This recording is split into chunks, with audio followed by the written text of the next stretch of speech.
সেখানে স্লিপ করতে দা।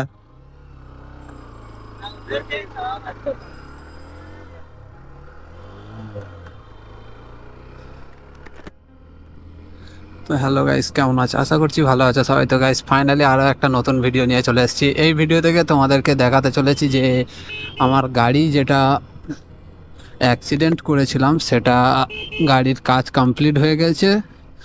তো এখন গাড়িটা যাচ্ছি নিতে।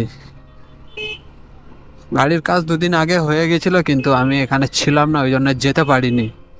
তো এখন যাচ্ছি গাড়িটাকে নিতে। চলো দেখা যাক। গাড়িটাকে নিয়ে ডেলিভারি নেব। সেকেন্ড ডেলিভারি এটা, ফার্স্ট ডেলিভারি নয়, এটা সেকেন্ড ডেলিভারি। গাড়িতে খরচা হয়ে গেছে 10,500 টাকা। এবার ইন্স্যুরেন্সে পেয়েছি আমি 4,700 কত টাকা বেশ বললো, খেয়াল নেই, তবে এখনও রিসিভ হয়নি। তবুও গাড়ি বার করে নিচ্ছি, আমি ফুল পেমেন্ট করে গাড়ি বার করে নিচ্ছি, ইন্স্যুরেন্সের টাকা ঢুকানো যাবে। তোমরা হয়তো ভাবছো ইন্স্যুরেন্সে এরকমভাবে হয় নাকি আবারও? হ্যাঁ হয় গাইস, যখন তুমি চেক শো করো ইন্স্যুরেন্সের টাকা তোমার অ্যাকাউন্টে ঢোকে তখনই এরকম হয়। আর এরকম হওয়ার জন্য এজেন্টকে কথা বলে ভালো করে ভেরিফিকেশান করে নিতে হয় যে স্যার আমি এরকম ফুল পেমেন্ট করে গাড়ি বার করে নিচ্ছি, আর এরকম এরকম বিষয়, কী কী বলছেন বলুন, সব কথাবার্তা বলে নিতে হয়। তো আমি সব বলেই নিয়েছি।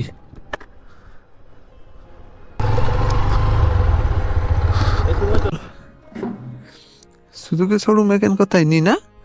আছে কত সাত হ্যাঁ তোমাদের কি কোথায়?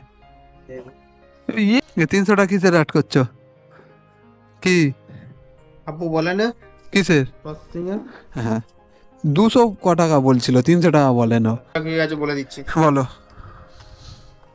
নাট স্ক্রু, হুম মিরর, হুম সাইড প্যানেল, হ্যাঁ চোখ বাম সাইডের, হ্যাঁ এটা খাঁচা প্লাস্টিক খাঁচাটা, হ্যাঁ এটা লোহার খাঁচাটা হ্যাঁ লোহার খাঁচা কত?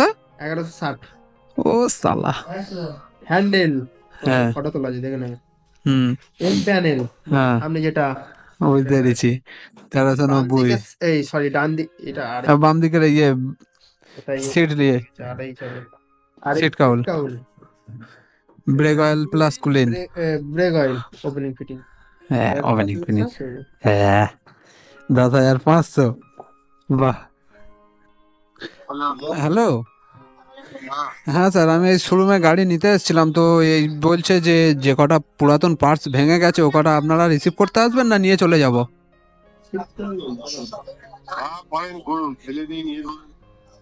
কি বুঝতে পারলাম না। মালগুলো যে গেছে ইন্স্যুরেন্স কোম্পানি আপনার একটা পয়সাও কাটে, হ্যাঁ স্যালভেজ কাটা হয়, স্যালভেজটা কাটা হয়, ওটা এখন ইন্স্যুরেন্স কোম্পানিরই প্রপার্টি। হ্যাঁ আপনি নিজে থেকে যেতে পারেন, কিন্তু যদি ইন্স্যুরেন্স কোম্পানি রিকভারি করতে চায় তখন আপনাকে দিতে হবে। হ্যাঁ সেটা সেটা বুঝতে পারছি, ওই জন্যই আপনাকে জিজ্ঞেস করছি আমি যে মাল আমি নিয়ে যাব না শোরুমে রেখে যাব? রুমে রেখে যান, রেখে যাব, ঠিক আছে। পরের বার নিয়ে যাবেন। না না, আপনি ইন্স্যুরেন্স কোম্পানি যদি রিকভার করে সেই বুঝে আপনি বলুন না, যে রেখে যেতে বললে রেখে যাব, নিয়ে যেতে বললে নিয়ে যাব। এরকম কোনো গ্যারান্টি নেই। আচ্ছা ঠিক আছে, তাহলে তাহলে এক কাজ করি, আমি বাড়ি নিয়ে চলে যাচ্ছি, আপনার রিকভারি করলে আমাকে একবার কল করবেন,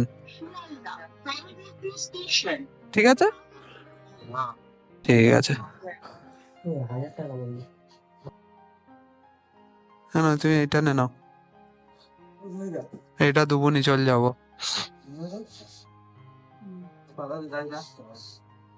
খুলছে না,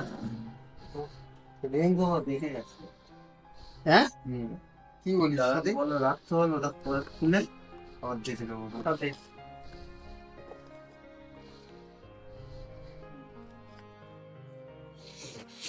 গাইস লুক,